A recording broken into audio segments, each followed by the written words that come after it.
নাতনি কালকে birthday wish করেছে কেক দিয়ে।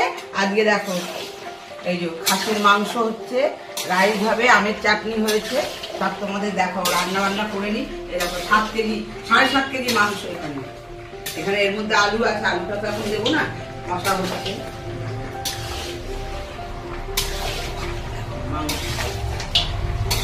আজকে কিসের প্রোগ্রাম হয়েছিল মা? চিলি চিকেন, রাইস, তারপরে ওটা চেঞ্জ হয়ে হলো বিরিয়ানির হাঁড়ি, তারপরে মটনের কড়া।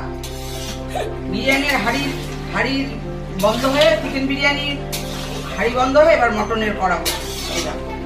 11:30টার সময়। হ্যাঁ বলো 11:30টার সময়। আর এই যে আমাদের বার্থডে গার্ল এখন খেতে বসেছে। না তুই খুশি তো? এক পিস দেবে, এখনো কাঁচা বাবা।